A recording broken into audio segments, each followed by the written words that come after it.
Waalaikumsalam Ya, warahmatullahi terima kasih wabarakatuh. rekan-rekan mahasiswa yang sudah bergabung. Walaupun saya sedang berada di Jawa Timur, jadi mudah-mudahan ini tidak mengganggu perkuliahan kita. Tapi kalau yang kuliah pagi kemarin sudah, untuk minggu besok sudah saya ganti untuk minggu ini. Untuk minggu besok yang kayaknya agak terganggu yang kelas pagi, tapi insya Allah bisa nanti saya atasi. Nah, kemarin kita sudah membahas tentang identifikasi masalah, artinya kita mencoba mengenali, menginventarisir atau membedah apa yang menyebabkan terjadinya masalah pada variabel Y. Karena yang jadi masalah itu selalu kita letakkan di variabel Y, sementara solusinya itu kita letakkan pada variabel X. Nah, ini faktor-faktor yang menyebabkan terjadi masalah pada variabel Y. Ya, nah faktor-faktor ini bisa saja kita ambil di lapangan pada saat Anda nanti sudah survei, ya pada saat PPL 2, atau bisa juga kita ambil secara umum. Ya, misalnya faktor-faktor yang menyebabkan menurunnya motivasi belajar siswa. Itu bisa kita temukan kok itu di internet. Ya, di samping juga bisa kita temukan di sekolah. Nah, pada saat nanti penyusunan proposal yang sesungguhnya, ya yang artinya penyempurnaan, ya bukan berarti yang sekarang tidak sesungguhnya gitu ya. Yang sekarang juga tetap sesungguhnya, kan kita sudah anggap kemarin bahwa ini bukan latihan proposal, tapi sesungguhnya memang benar-benar membuat proposal, tapi dengan step by step, kan gitu, selangkah demi selangkah. Nah, jadi kalau pada saat nanti sudah PPL 2, diharapkan identifikasi masalah ini lebih real kita lihat dari lapangan. Gitu. Apa masalah yang sebenarnya terjadi di lapangan?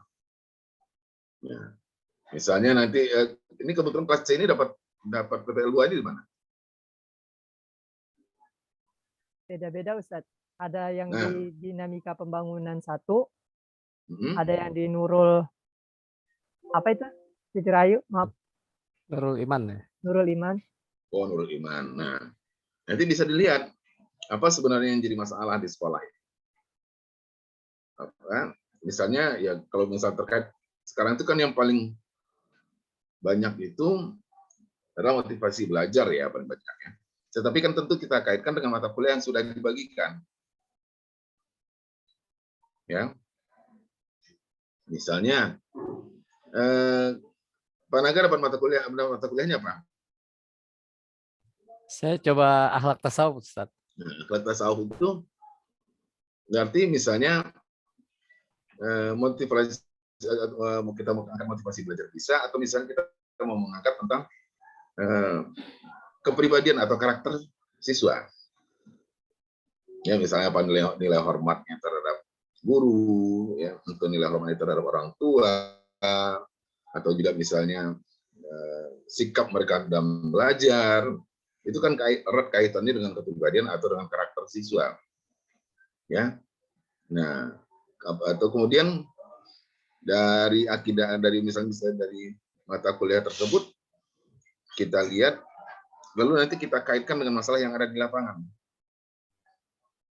Apa masalahnya kira-kira yang menyebabkan misalnya kepribadian siswa itu tidak sesuai dengan seperti apa yang kita harapkan. Ya. Jadi kalau misalnya mengambil mata kuliahnya akidah akhlak, mungkin kita akan lebih banyak mengangkatnya dari sudut akhlak. Ya. Tapi kalau misalnya Pak Naga ingin mengangkat dari sudut akidah juga bisa, Pak Naga.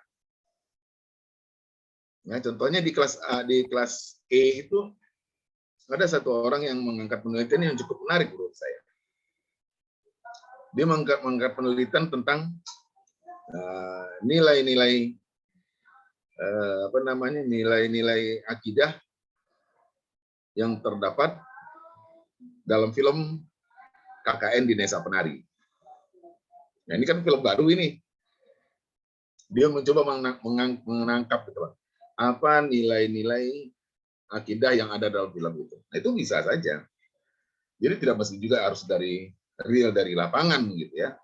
Bisa saja itu diangkat dari apa yang sedang berkembang saat ini. Begitu. Ya, jadi bisa saja dari situ. Nah, seperti kemarin saya sudah jelaskan, dituangkannya dalam kalimat sebab akibat atau kausalitas. Ya. Nah, namun harus ada kata-kata kunci yang harus kita perhatikan dan harus kita terapkan di sini. Pertama, contohnya di sini saya berikan kehadiran sebagian guru yang tidak tepat waktu membuat proses belajar mengajar menjadi terganggu. Ya, ada kata-kata sebagian di sini. Kenapa harus saya katakan dengan kata-kata sebagian, Pak Naga? Karena tidak semua guru yang Karena seperti tidak itu. semua guru seperti Iya. itu. Ya, nah, lalu misalnya di sini lagi penyajian materi pelajaran yang kurang menarik oleh sebagian guru.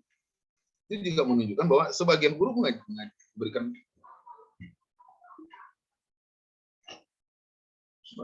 sebagian guru itu menyampaikan materi pelajaran itu menarik. Ya. Nah, tetapi ada yang saya tidak menggunakan kata-kata sebagian nih, Pak Naga.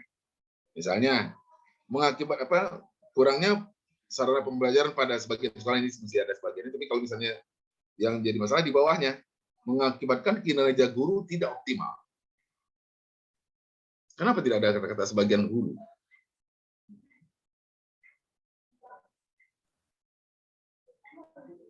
Kenapa kira-kira? Karena berdampak kepada semuanya, Ustaz.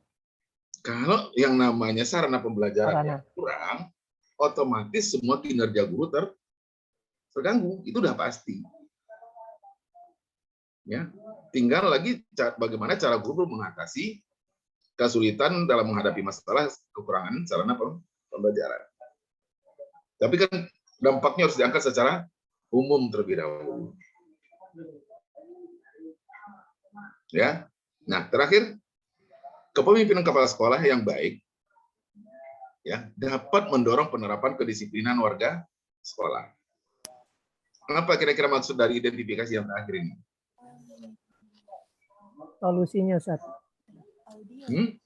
Solusinya kali. Ya, solusi yang saya tawarkan di sini apa kira-kira? Iya kan ini cuma Solusi apa kira-kira maksudnya yang saya tawarkan?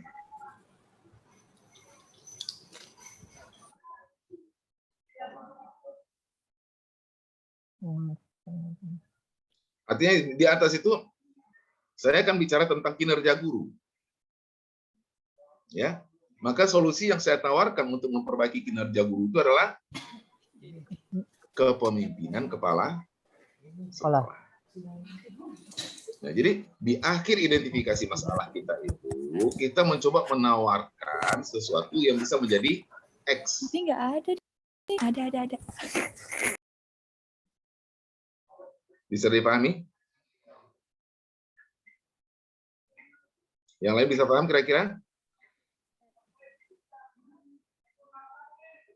Yang hadir 4 orang ya, yang ada lebih ya, berapa orang? Oh, banyak ya. Yang lain kira-kira gimana? Bisa dipahami?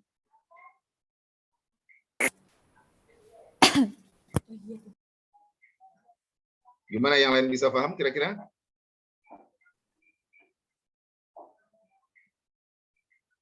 Rahayu bisa paham nggak kira-kira? Ya Ustadz. Ya. Berarti kinerja guru itu bisa dari kepemimpinan kepala sekolahnya, Ustadz. Jadi solusi yang saya tawarkan di situlah kepemimpinan kepala sekolah. Nah, kira-kira kalau sudah ada solusi yang saya tawarkan begini, bisa lahir judul nggak? Bisa, Ustadz. Bisa. Apa kira-kira judul yang bisa saya lahirkan?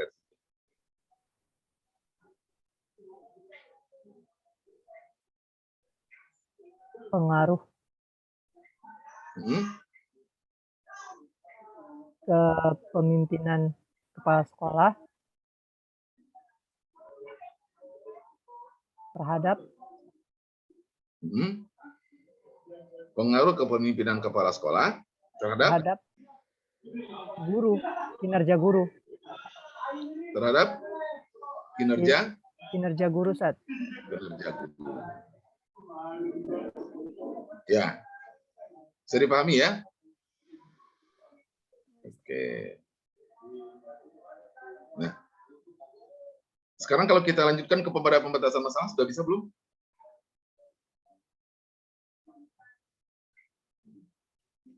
Maaf Ustaz, mau tanya terkait identifikasi masalah tadi.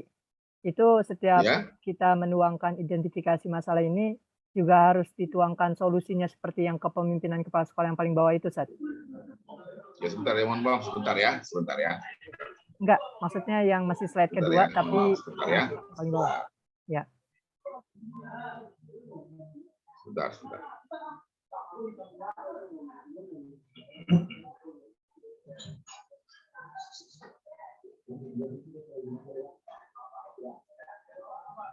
Yuk. Oke, baik. Gimana tadi Salman? Maaf Ustadz, itu terkait kita menuangkan identifikasi masalah. Kalau saya melihat dari contoh-contoh ini kan ada salah satu di antaranya dalam bentuk solusi. Apakah setiap kita membuat identifikasi masalah itu ada salah satunya solusinya juga Ustadz? Wajib? Maaf, masih rancu saya. Ini apa suara saya, apa sinyal saya terganggu?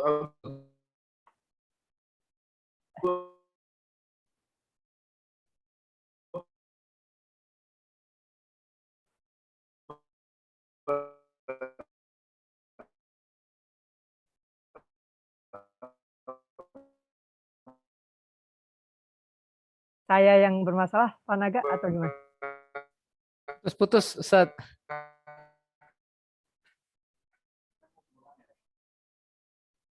Gimana ini ya? Kok kurang jelas suaranya ya? Ulang coba.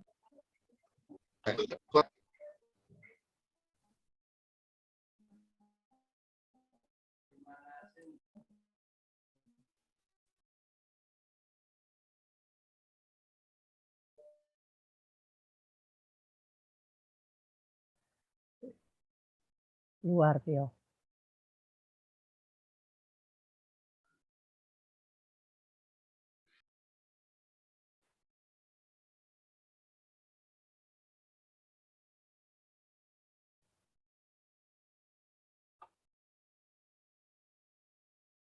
Manfaatan.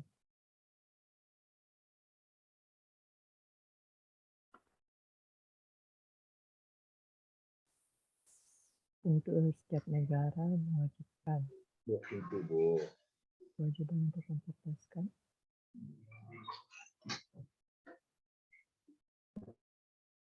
Oke.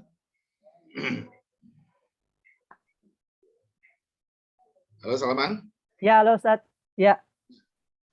Ya, gimana? Apa sinyal saya yang terganggu kayaknya ya? Tadi sepertinya iya Ustaz, terganggu. Kalau boleh saran di off cam saja Ustaz, gitu. Biar lebih stabil di antum gitu suaranya. Oh, saya off cam gitu? Ya, kalau boleh saran gitu. Oke, kalau saya off cam gimana? Lancar nggak? Kalau ini lancar. Nah? Ya, kalau ini lancar suaranya. Oke, coba. Jadi apa tadi pertanyaannya? Tadi terkait identifikasi masalah. Ustaz, kalau kan tadi menuangkan beberapa identifikasi masalah gitu. Nah, kemudian tadi di bagian akhir itu ada satu di antaranya yang menjadi solusi tuh, yang contoh kepemimpinan itu. Nah, ketika kita membuat identifikasi masalah, wajib Ustaz, itu solusi dituangkan atau yang terkait dengan masalah-masalahnya aja gitu, yang mengakibatkan. Oke, baik, iya. Oke, yang solusi masalah itu atau solusi yang ingin kita tawarkan itu harus kita letakkan di yang paling bawah. Sehingga dari situlah orang akan paham kenapa tiba-tiba judul itu lahir. Paham maksud saya? Jadi kalau misalnya ini nggak saya tuangkan, ya di identifikasi masalah ini masih tayangan saya masih keluar, share screen saya masih bisa? Belum Ustaz, nggak terlihat. Oke, sebentar. Belum sebentar. Oke, sebentar ya.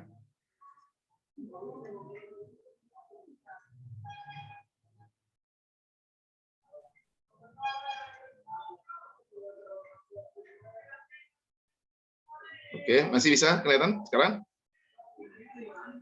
Bisa ya? Nah, kalau misalnya kepemimpinan ini tidak saya keluarkan, tidak saya tampilkan di identifikasi masalah, orang akan bertanya-tanya, kok tiba-tiba ada X-nya dari mana gitu loh. Ya. Jadi kalau X-nya kita letakkan di bawah, orang sudah mulai merawat, oh kayak rupanya ini yang akan dijadikan solusi gitu.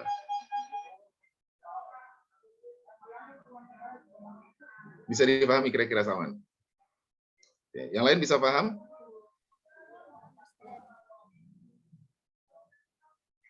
Bisa paham nggak kira-kira? Ayo bisa paham nggak?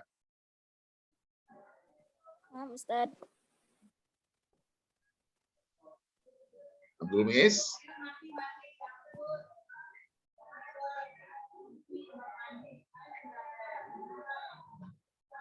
Ini suara saya masih jelas kedengaran, Salman? Allah, Pak. Jelas. Jelas, Pak. Jelas suaranya, Pak. Jelas, Ya. Jelas. Jadi kalau nggak jelas tolong dikasih tahu ya supaya saya coba ganti ke yang lain. Tapi saya mencoba menggunakan pakai OKNet dulu ini. Mudah-mudahan masih bagus. Karena saya lihat sinyalnya cukup kencang di sini. Ya. Nah, kira-kira gimana? Bisa difahami identifikasinya?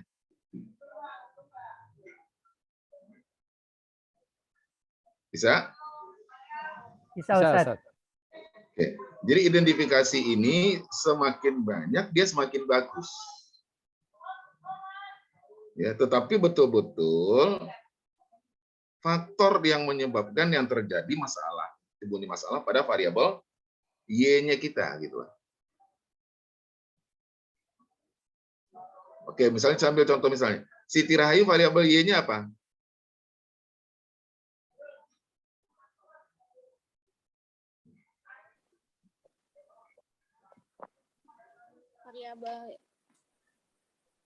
Variabel Y-nya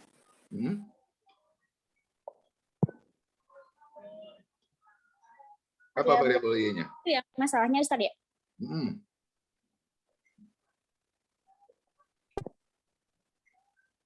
Akhlak terhadap guru, Ustadz. Oke, berarti kan kalau akhlak terhadap guru itu basarannya apa?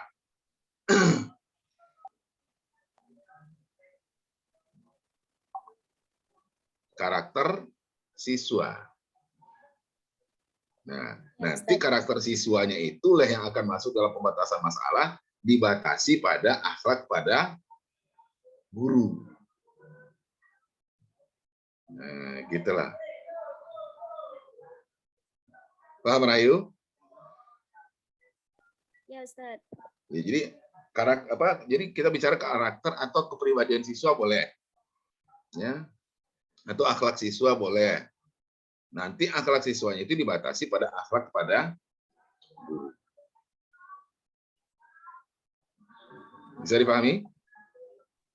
Nah, kira-kira menurut Rahayu apa ya solusinya untuk memperbaiki akhlak kepada guru itu?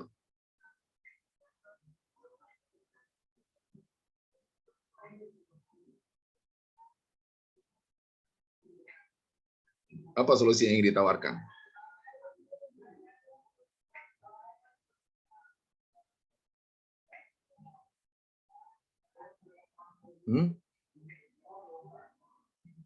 Belum ada gambarannya?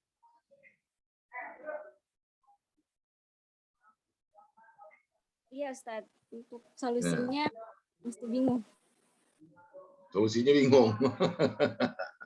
Ya. Nah, cara mencari solusinya itu bisa diambil dari faktor juga, Rayu. Jadi begini. Faktor itu bisa menjadi penyebab, tapi juga bisa kita perbaiki menjadi solusi.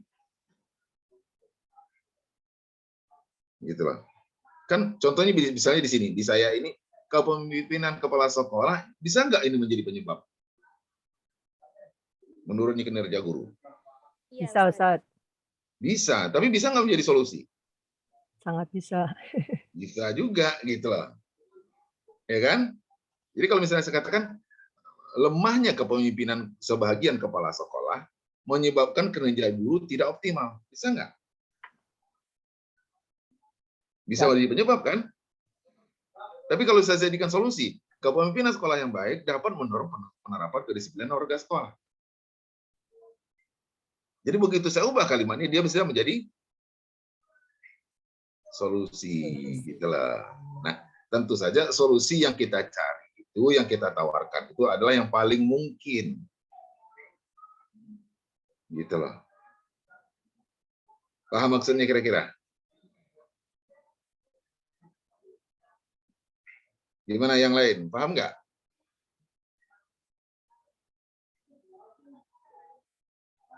Panaga gimana, Panaga? Iya, Ustadz.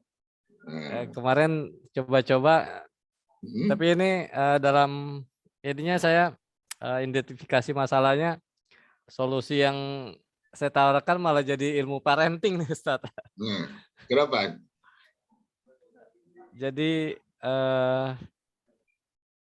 saya coba-coba ketik. Jadi di sini salah satu identifikasi masalahnya yang terakhir itu adalah ilmu parenting dapat menjadi solusi untuk memperbaiki akhlak peserta didik gitu, Ustaz. Oke. Ilmu parenting itu yang Panaga maksud apa? Saya baca-baca dari ini, saya ambil globalnya, Ustaz, ini apa tentang tata cara mendidik anak itu, Ustaz. Yang berarti kalau kita sederhanakan apa? Pola asuh orang tua. Ya. Gitu lah, Panaga. Jadi parenting itu kan sebenarnya kan pola asuh ya. Ya. Cara mendidik ya. Dari orang tua kan itu sebenarnya. Nah, dengan demikian kira-kira lahir judulnya apa kira-kira, Panaga?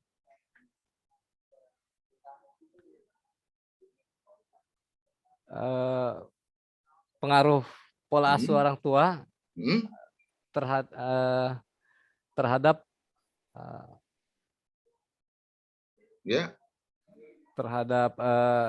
terjadinya kerusakan akhlak peserta didik gitu, Ustaz. Nah, jadi kalau kerusakan akhlak peserta didik itu kan nggak jadi variabel dia, Panaga. Ya. Tapi akhlak siswa atau akhlak anak. Jadi kalau orang tua pasangannya anak ya, Panaga ya. Iya. Kalau guru pasangannya peserta didik, Ustaz. Peserta didik. Nah, gitu. Jadi pengaruh pola asuh atau pengaruh pola asuh orang tua terhadap akhlak anak. Nah, gitu. Ya. Atau kepribadian anak boleh, atau karakter anak boleh. Ya, akhlak anak boleh. Kan masih di situ-situ juga sebenarnya variabelnya.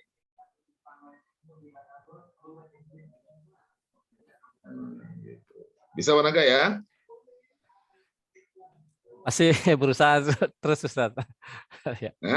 Iya, masih berusaha terus ini, Ustaz. Iya. Jadi dicoba, Panaga. Jadi gini, kalau kita mau coba identifikasi, Panaga, karakter atau akhlak anak itu sebenarnya yang pengaruhi apa saja sih, Panaga? Mohon maaf, Ustaz. Lingkungannya. Nah, apa saja yang menyebabkan terjadinya masalah pada akhlak siswa atau akhlak anak itu atau kepribadian anak itu?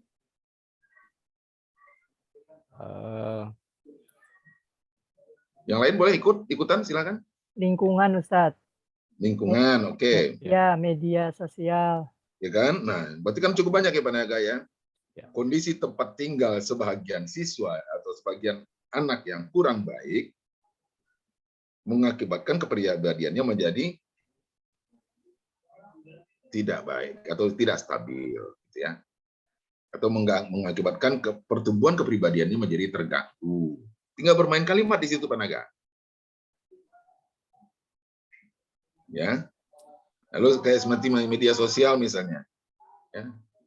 Terjadinya penggunaan media sosial yang tidak terkendali mengakibatkan terjadinya kerusakan pada kepribadian anak. Nah, itu nggak perlu kata-kata sebagian itu, Panaga. Karena kalau memang penggunaan media sosial yang tidak terkendali itu artinya dampak secara umum yang akan lahir kan? Bahwa itu akan mengganggu pertumbuhan kepribadian siswa gitu loh. Nah, apalagi kira-kira, Panaga? lingkungan sudah, media sosial sudah. Kurangnya penerapan ilmu agama, Ustadz. Apa? Kurangnya penerapan ilmu agama. Nah, berarti kan sikap beragama keluarga kan gitu. Ya, atau pendidikan agama yang kurang tertanam dalam keluarga mengakibatkan apa kira-kira akibatnya?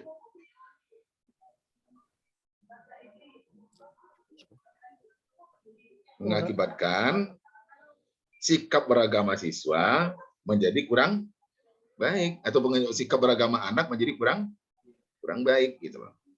Nah, jadi kan cukup banyak ya Pak Naga yang menyebabkan kepribadian anak itu terganggu, perkembangannya kan cukup banyak faktor. Ya. Iya. Tingkat pendidikan orang tua juga bisa berpengaruh loh Pak Naga. Iya. Iya. Nah, kemudian misalnya sikap beragama orang tua oke, berpengaruh juga ya. Pekerjaan orang tua juga berpengaruh. Nah, lalu apa yang ingin ditawarkan?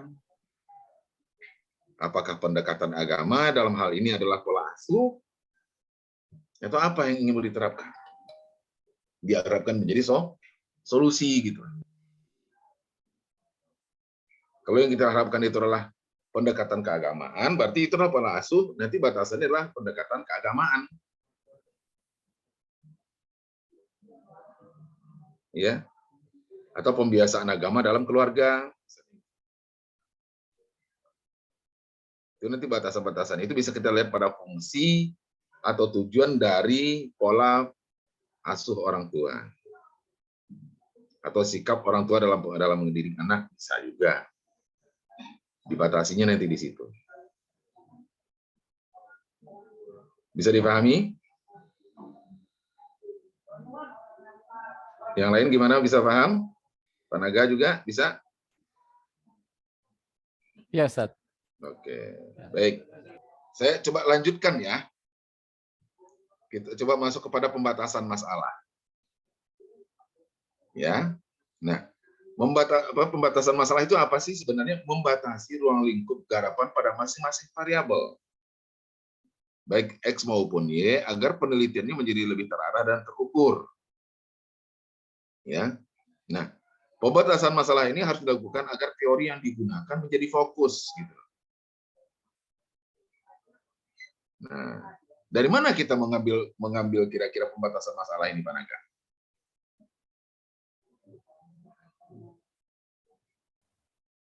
Dari ruang lingkup, Ustaz. Oke, bisa dari ruang lingkup. Lalu apa lagi?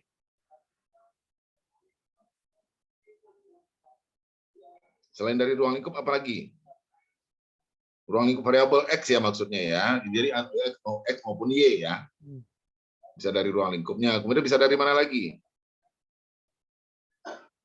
Dari fungsi. Ya, fungsi variabel. Dari tujuan variabel. Ya. Dari jenis-jenis jenis-jenis yang ada dalam variabel itu. Misalnya gini, motivasi belajar, ada nggak jenis-jenis motivasi belajar? Nah, bisa saja diambil dari situ. Ya, ada nggak apa saja fungsi motivasi belajar? Bisa juga diambil dari situ. Kalau misalnya dari Pak Naga, misalnya bicara tentang pola asuh orang tua, lihat dari fungsi dan tujuan pola asuh orang tua bisa. Ambil salah satu, Pak Naga. Ya, nah contohnya misalnya saya katakan Pak Naga, kepemimpinan kepala sekolah, ya, yang lain juga diperhatikan, dibatasi pada fungsi motivator dan supervisor. Nah, ini kebetulan ini karena saya angkat dari tesis saya, makanya saya menggunakan 2 indikator ya. Tapi yang diambil bisa satu saja, mau motivator atau supervisor. Artinya ini saya ambil dari fungsi kan. Paham ya? Saya ambilnya dari fungsi. Oke, nah sementara Y-nya, kinerja guru dibatasi pada kesiapan dan kemampuan guru dalam melaksanakan kegiatan belajar mengajar. Diambil dari mana ini? Dari ruangnya, Ustaz. Dari ruang lingkup kinerja Guru. Oke, berarti Salman paham dia. Yang lain gimana kira-kira? Paham nggak? Jadi bisa kita ambil dari fungsi, juga bisa kita ambil dari ruang lingkup. Gitu. Paham kira-kira? Yang lain gimana nih? Paham nggak? Pak Abdul Muiz, paham nggak Pak Abdul Muiz? Mengikuti Pak, mengikuti insya Allah Pak. Oke. Pak Agus Santoso, paham?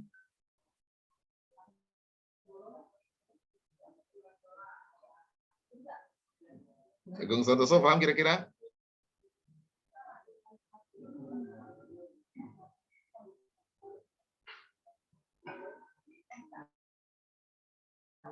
Monika, gimana Monika? Paham nggak Monika?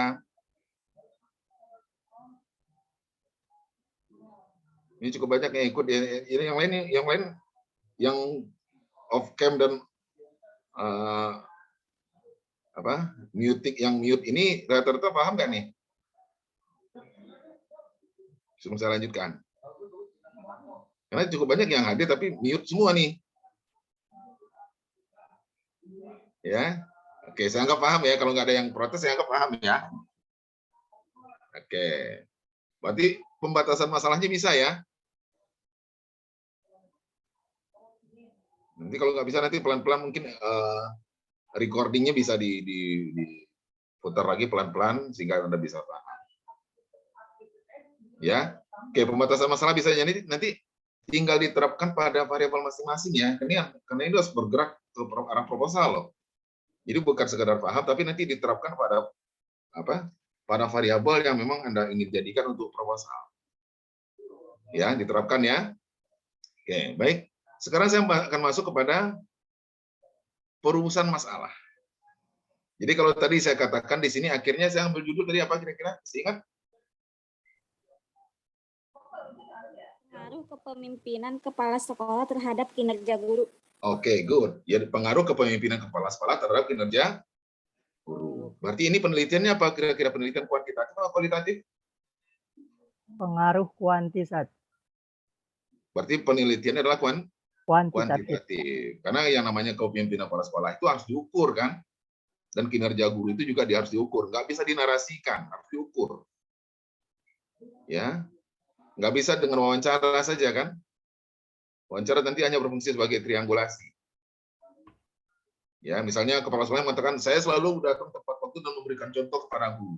Triangulasinya gimana? Kita wawancara dengan guru. Bu, benar nggak sih kalau kami ingin tahu? Benar nggak sih Bu kepala sekolahnya selalu datang tepat waktu? Wah enggak Pak, malah saya nggak datang ke sekolah. Nah, berarti ada yang tidak match antara apa yang disampaikan oleh kepala sekolah dengan guru. Nah, dengan apa yang disampaikan oleh guru. Jadi ada di situ kita bisa mengeceknya. Oke, paham ya? Jadi ini judulnya adalah pengaruh kepemimpinan kepala sekolah terhadap kinerja guru dalam bentuk penelitian kuantitatif. Oke ya. Nah, sekarang saya masukkan ke pembatasan kepada pembenaran masalah. Coba lihat. Apa itu perumusan masalah? Membuat atau menyusun pertanyaan yang harus dijawab dalam penelitian ini yang akan kita lakukan. Artinya apa? Sebelum kita melakukan penelitian, kita harus tahu apa yang ingin kita dapatkan jawabannya. Apa yang ingin kita cari dalam penelitian itu. Ya. Dan itu yang harus dicantumkan pada perumusan masalah. Ya. Kalimatnya harus kalimat pertanyaan. Jadi kalau identifikasi tadi apa? Kalimat pernyataan yang dalam bentuk sebab akibat. Pernyataannya dalam bentuk sebab akibat, Sat. Kausalitas, ya sebab akibat ya. Pernyataannya. Sementara dalam perumusan adalah dalam bentuk kalimat pertanyaan. Ya. Nah, lalu dikatakan di sini harus sejalan dengan judul yang telah ditetapkan. Contohnya, nah ini judul yang saya sampaikan tadi ya. Lihat. Pengaruh kepemimpinan kepala sekolah terhadap kinerja guru. Oke ya. Nah, lihat perumusan pertamanya. Apa yang saya tambahkan di situ? Apakah terdapat? Apakah terdapat? Hanya itu loh. Lalu saya masukkan judulnya. Jadilah dia perumusan yang pertama. Nah, jadi gampang kan sebenarnya membuat perumusan dalam penelitian kuantitatif ya. Dan itu udah baku. Kalau misalnya hubungan ya apakah terdapat hubungan. Jadi kalau pengaruh pasangannya terhadap. Kalau hubungan pasangannya adalah dengan.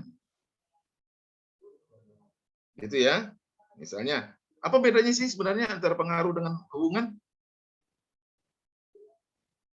Perbedaannya adalah pada arah komunikasinya. Ya. Kalau misalnya pengaruh Satu itu arah. hanya satu arah. Hmm. Kalau hubungan 2 arah. itu 2 arah. Saya berhubungan dengan Salman, Salman berhubungan dengan saya. Itu artinya dia terjadi interaksi 2 arah, itu namanya hubungan. Tapi kalau saya mengajarkan Salman tentang metodologi penelitian, itu artinya pengaruh yang saya tanamkan. Hanya satu arah. Ya. Nah, itu bisa kita uji. Misalnya gini, ya kalau misalnya ini kita bisa nggak pengaruh kepemimpinan kepala sekolah ini kita jadikan hubungan. Coba kita lihat. Kepemimpinan kepala sekolah mempengaruhi kinerja guru nggak? Iya. Ya, Hah? Ustaz. Iya, iya. Iya. Kinerja guru mempengaruhi kepemimpinan kepala sekolah nggak? Juga, Ustaz. Tidak. Tidak mempengaruhi, tidak ada pengaruh antara kinerja guru terhadap kepemimpinan kepala sekolah. Karena kepemimpinan kepala sekolah itu dia top down ke bawah. Dia akan mempengaruhi kinerja guru.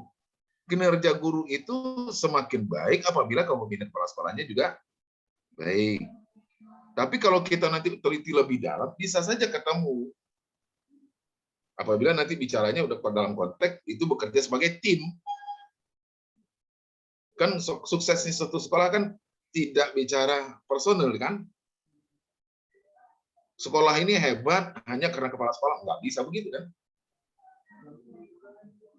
Ya, kan misalnya kalau kita bicara misalnya apa ya,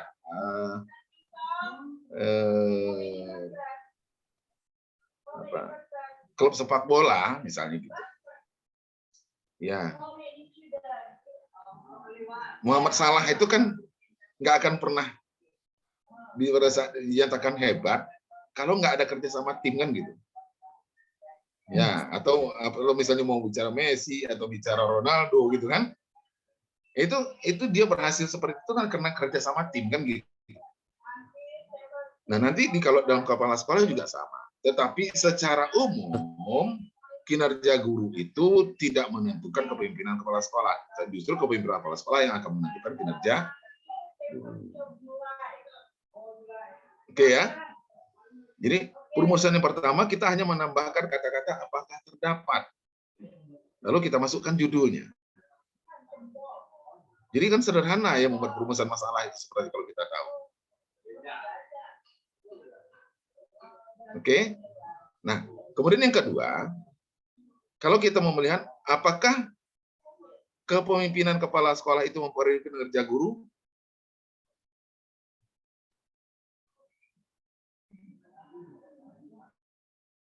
Iya, iya, Ustaz. Iya. Tapi masalahnya pertanyaannya apa? Takarannya Ustaz semana. Seberapa besar pengaruhnya, kan gitu. Kan apapun bisa saja terjadi pengaruh, tetapi pengaruhnya masalahnya signifikan atau tidak, kan gitu. Besaran pengaruhnya seberapa besar gitu kan. Maka perumusan yang keduanya adalah ini baku loh. Bila ada seberapa besar pengaruhnya.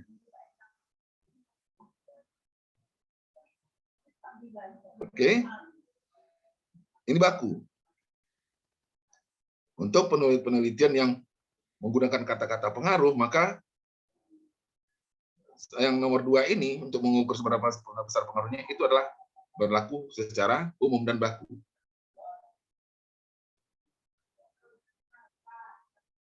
Bisa dipahami? Yang lain bisa paham? Coba sebentar.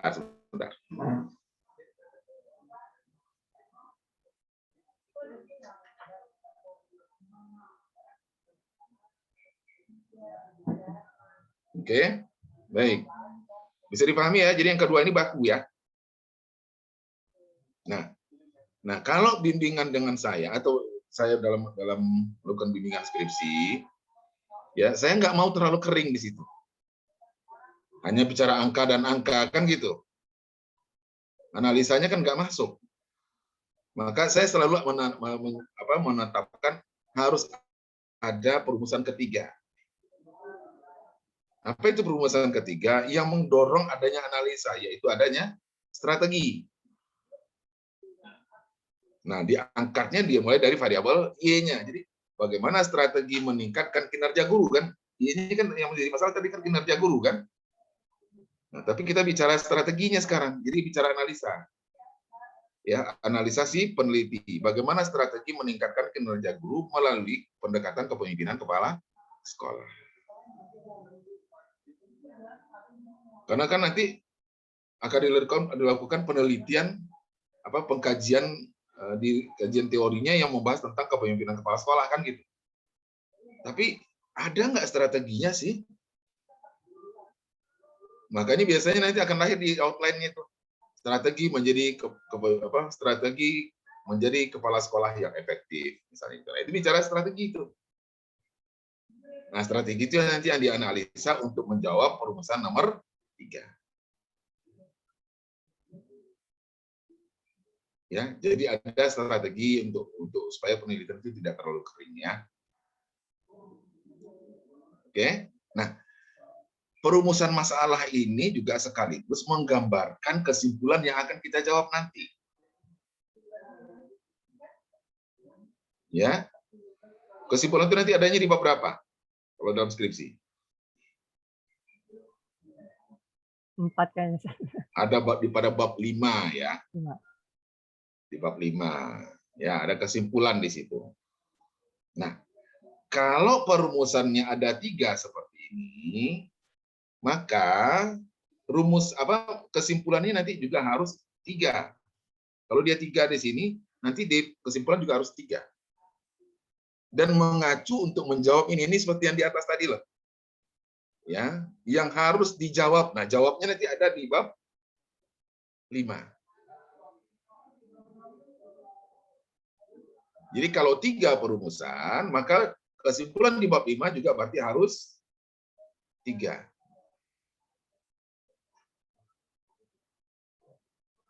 Paham kira-kira? Ya, Ustadz. Gimana Penaga? Bisa diikuti? Bisa, Ustaz. Nah, yang lain bisa? Monika gimana, paham? Jauh banget suaranya nih Monika nih. Paham nggak Monika? Insya Allah, Ustadz. Oke, bisa ya. Siska, paham Siska? Insya Allah, Ustadz. Dicoba dulu. Iya, ya. Pak Bulbis, paham ya Pak Bulbis ya? Mengikuti Pak, siap. Iya, oke. Jadi ini nanti diterapkan ya pada proposal yang sedang disiapkan ya, yang sedang dibuat ya, soalnya itu nanti akan dikumpulkan pada saat UAS ya. Jadi UASnya nanti adalah pengumpulan proposal, tidak ada ujian. Jadi nilai UAS akan diambil dari proposalnya masing-masing yang akan diserahkan ke saya ya. Oke. Nah, sekarang kita akan masuk kepada tujuan penelitian. Jadi ini udah boleh jalan nih ya. Pemetasan masalah sudah, perumusan masalah sudah, sekarang masuk kepada tujuan penelitian. Oke, kita lanjut ya. Oke. Nah, begitu masuk kepada tujuan penelitian, ya. Oke, sebentar. Oh, dia habis di sini ya. Oke, saya ganti dulu slide-nya ya. Oke, jadi sampai di perumusan masalah oke ya? Sudah oke ya? Maaf Ustadz, sedikit Ya, tanya ya, Ustadz. ya, Tadi saya. terkait yang antum yang bagian ketiga ini, perumusan masalah. Hmm? Ini kalimatnya selalu bagaimana strategi kemudian variabel Y gitu Ustadz. Iya. Selalu seperti itu ya. Iya. Terus untuk Bisa juga dibalik, bisa saja. Oh, Permain kalimat ini kan bisa saja.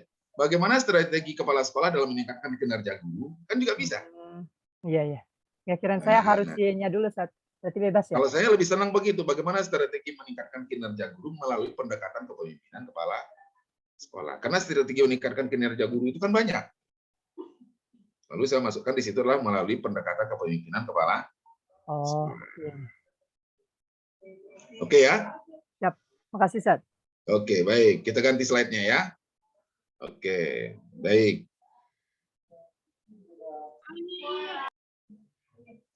Oke, baik. Sekarang kita masuk kepada berikutnya, langkah ketiga, ya, yaitu membuat tujuan penelitian. Apa tujuan penelitian ini?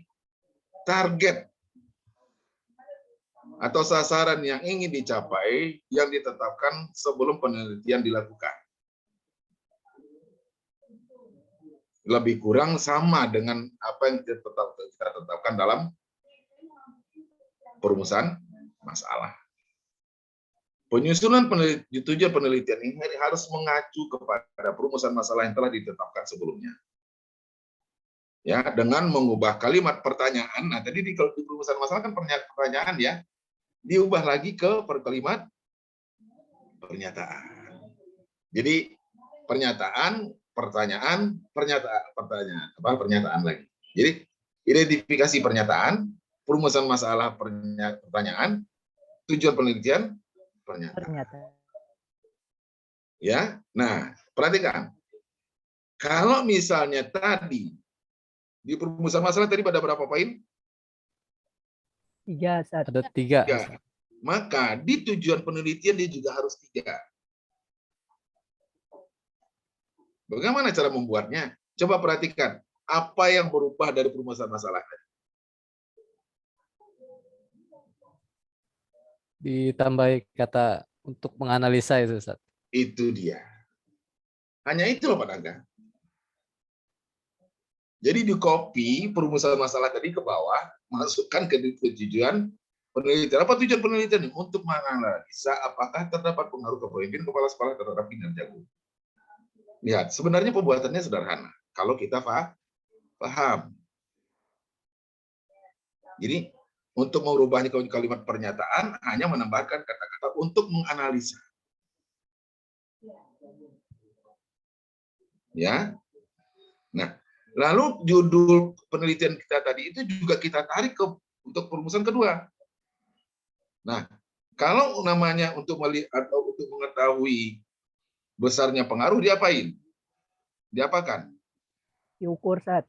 Diukur. Maka untuk mengukur seberapa besar, nah, masukkan judulnya. Ya, pengaruh kepemimpinan kepala sekolah terhadap kinerja. Jadi sederhana sebenarnya. Jadi membuat ini kira-kira Pak Naga ya dalam 1 menit selesai Pak Naga. Lah iya, kalau sudah tahu caranya kan 1 menit selesai Pak Naga ya. Cuma jadi copy paste tapi punya sendiri gitu loh Pak Naga. Benar kan? 1 menit selesai kan Pak Naga ya? Ya, Ustaz.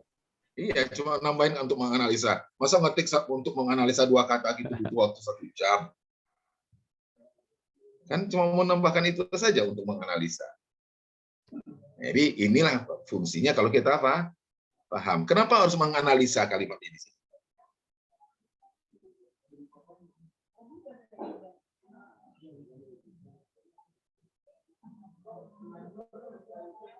Karena kita akan menguraikan itu, Ustaz ya. Betul, karena angka-angka yang akan kita dapatkan nanti itu dari hasil angket kita, itu kan butuh analisa. Ya, kenapa harus dianalisa? Nah, begini, apakah X itu tidak berpengaruh kepada Y lalu bisa kita artikan negatif?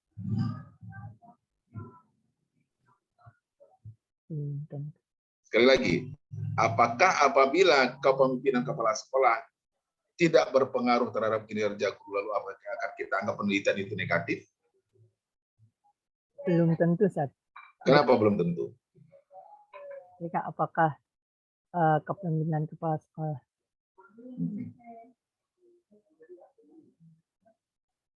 Kenapa kira-kira Pak Naga, Monika? Tentukan. Apa misalnya begini, ini sering kali terjadi loh. Yang akhirnya menyebabkan mahasiswa itu bingung. Pak, setelah saya teliti, Pak nggak ada pengaruhnya loh Pak. Gimana nih Pak? Apa datanya harus angkanya harus saya ubah? Kalau diubah, emang kenapa harus diubah? Ya takutnya Ustaz kalau nggak ada pengaruh nggak ada pengaruhnya berarti penelitian saya salah gitu loh. Gimana? Apakah kalau tidak ada pengaruh menunjukkan bahwa penelitian itu salah? Tidak Ustaz, tidak. Tapi alasannya belum bisa meyakinkan saya. Nah, itulah yang saya maksud dengan analisa sama. Contohnya begini loh. Nah, Monica, menurut Monica pengawasan orang tua itu berpengaruh nggak terhadap pelaksanaan sholat siswa atau pelaksanaan sholat anak? Pengaruh, Ustaz. Pengaruh. Pengaruh. Pengaruh. Ya, benar ya, pengaruh ya. Oke. Kalau misalnya sekarang saya tanyakan, Siska kalau mau sholat masih diawasi orang tua nggak? Ayo Siska jujur. Hah? Monica kalau sholat masih diawasi orang tua nggak, Monica? Enggak. Enggak. Kenapa nggak diawasi orang tua? Karena sudah terlatih. Hah? Karena sudah terlatih. Sudah terlatih. Berarti kalau begitu, kalau misalnya saya tanyakan, apakah terdapat pengaruh pengawasan orang tua terhadap pelaksanaan ibadah dalam studi surveinya Monica? Ada pengaruh nggak? Enggak. Nah, itulah yang saya maksud kira-kira. Kalau misalnya budaya sekolah itu sudah bagus, pengaruh nggak kepemimpinan kepala sekolah di situ? Nggak perlu lagi kepala sekolahnya hadir tiap hari di sekolah kan? Ya kan? Justru kalau kepala sekolahnya ngendon tiap hari di sekolah, malah sekolahnya nggak berkembang. Ya kan? Kalau kinerja gurunya sudah bagus, cara kerjanya nggak perlu diawasi dengan ketat begitu ya, karena gurunya sudah tahu bahwa mereka hari-harinya adalah prestasi. Jadi malu kalau ke sekolah itu nggak punya prestasi, malu kalau ke sekolah itu tidak punya pengabdian. Sehingga kepala sekolahnya cukup mencari pengembangan lagi di luar. Kira-kira sekolah saya bisa dikembangkan, bisa kerjasama dengan mana ya, supaya sekolah saya maju. Apalagi kalau sekolah-sekolah vokasi ya seperti SMK gitu ya. Kira-kira nih anak saya nanti kalau lulus diserap oleh perusahaan mana ya? Itu perlu kepala sekolah menjalin kerjasama di situ. Jadi nggak perlu lagi mengawasi tentang kinerja guru gitu loh. Nah ini yang saya mau katakan, butuh analisa.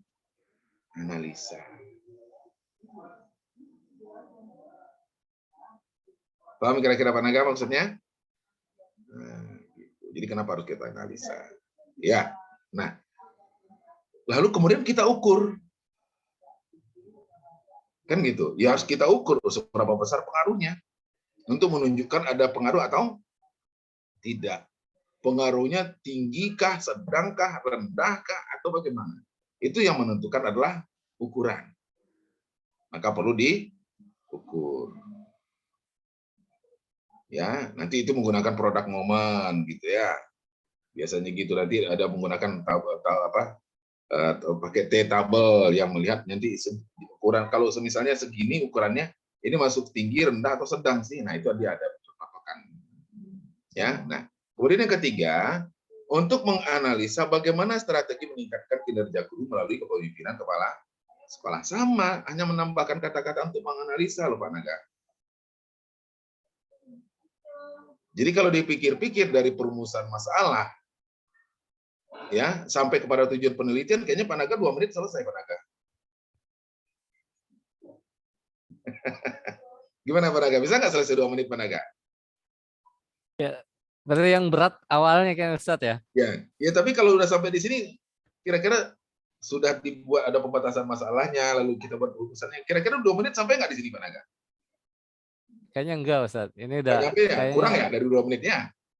Udah mengalir aja kayak Ustadz ya. Nah, keren kan, kurang dari 2 menit selesai loh Pak Naga.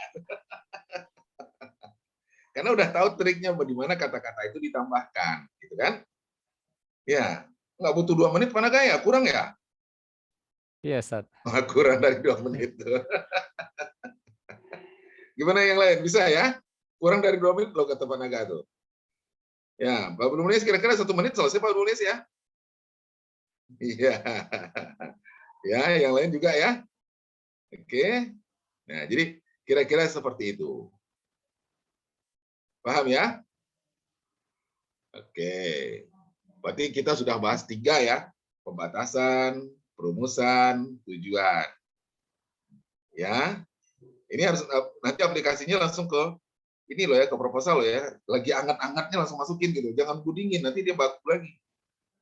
Kalau udah beku lagi udah susah lagi tuh, dia harus mesti dipanasin lagi kan. Ini mumpung minyak gorengnya masih panas, gak langsung goreng gitu. Ya, oke, kita coba masukkan satu lagi manfaatnya. Nah, apa itu manfaat penelitian? Manfaat penelitian adalah harapan yang ingin diwujudkan setelah penelitian ini selesai dan dapat dimanfaatkan oleh orang lain. Jadi kira-kira begini loh maksudnya. Kalau penelitian saya ini selesai, kira-kira yang bisa memanfaatkan siapa sih? Itu yang tahu siapa kira-kira Pak Naga? Orang lain Ustaz ya. Si peneliti Pak Naga. Si peneliti yang tahu. Kira-kira ini, saya meneliti ini kira-kira nanti yang bisa memanfaatkan siapa sih? Si peneliti tahu. Makanya penyusunan manfaat penelitian harus mengacu kepada siapa yang menurut peneliti dapat memanfaatkan hasil penelitian tersebut. Ini kan sudah tercantumkan di sini. Yang tahu itu berarti siapa? Peneliti. Gitu ya. Nah, contohnya coba perhatikan. Kiranya hasil penelitian ini dapat memberikan masukan bagi sekolah. Berarti siapa pertama ini yang mendapatkan manfaat? Sekolah. Hah? Sekolah. Syarat. Ya. Jadi kiranya hasil penelitian ini dapat memberikan masukan bagi sekolah dalam upaya meningkatkan kinerja guru.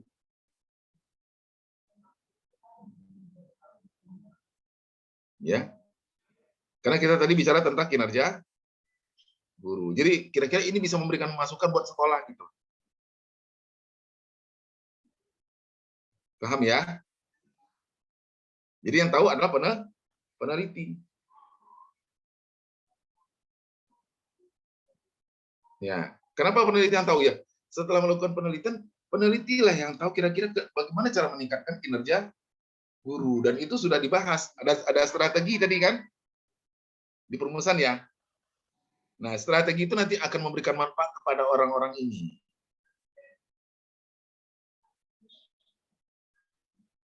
Paham ya? Nah, lalu di sini ada kata-kata kiranya. Kenapa harus pakai kiranya? Kiranya itu sama harapan ya, harapannya gitu. Harapannya. Oke, apa lagi?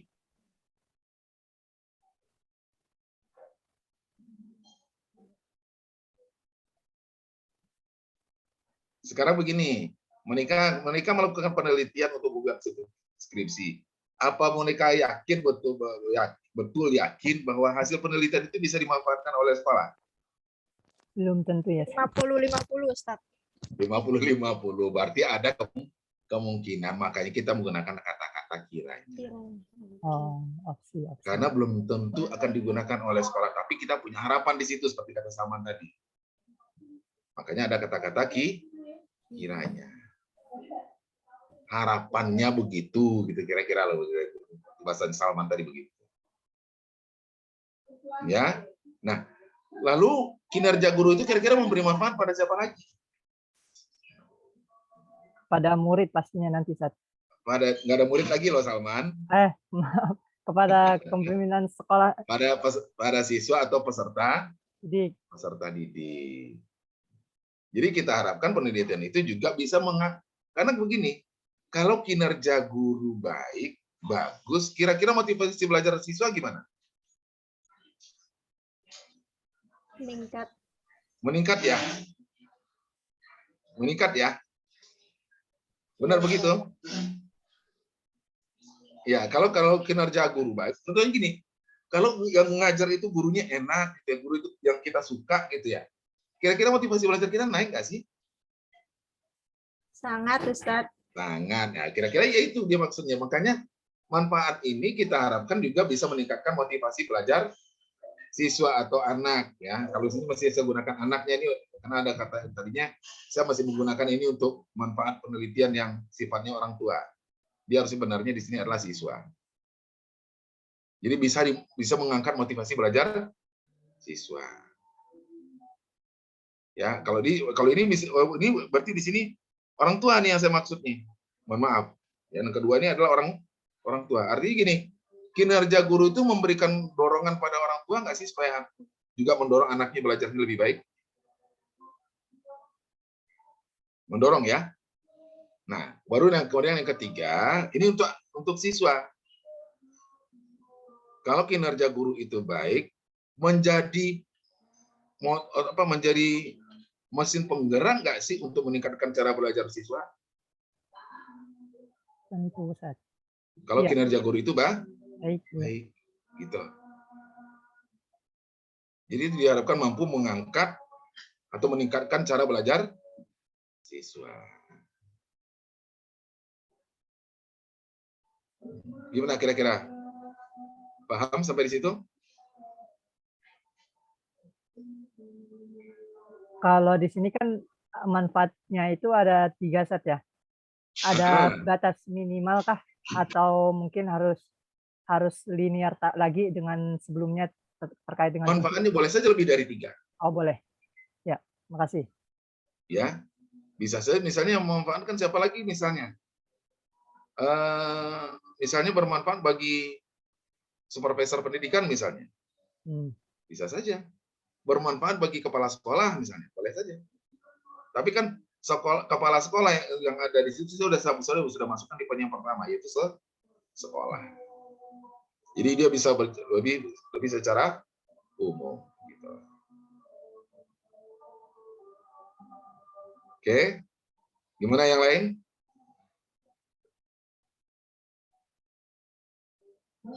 Pak Naga sudah paham Pak Naga? Bisa ya? Berarti tahapan pembuatan proposal yang untuk hari ini, berarti Pak Naga bisa selesaikan dalam 5 menit ya?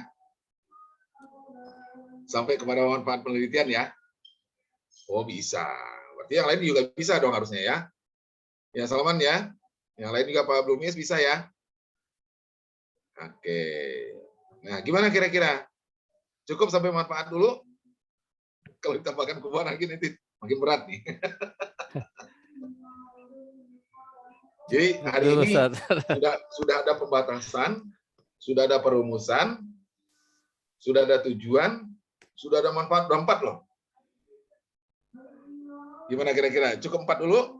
Ya, Ustaz, cukup 4 dulu, Ustaz. 4 dulu ya. Ya. Saya bisa fokus ya. Ya. Boleh 4, tapi nggak boleh salah loh 4 ya. Insyaallah. Nggak boleh salah, tapi jangan takut salah. Nah, gitulah. Berusaha untuk tidak salah, tapi jangan takut salah. Begitu kira-kira Pak Naga? 4 ini diselesaikan ya? Iya, Ustaz. Ini mumpung masih ngebul loh.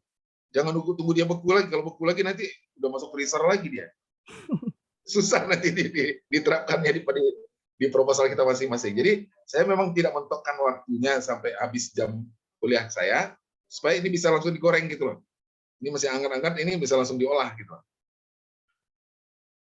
Ya.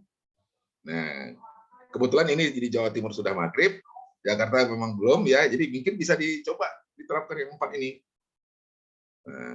Dilaksanakan, mudah-mudahan itu bisa selesai, dan insya Allah untuk lanjutannya kita akan laksanakan pada hari Jumat, untuk pengganti yang hari Senin depan, karena Senin depan itu kalau insya Allah kalau tidak ada kendala, itu saya sedang dalam perjalanan ke Jakarta.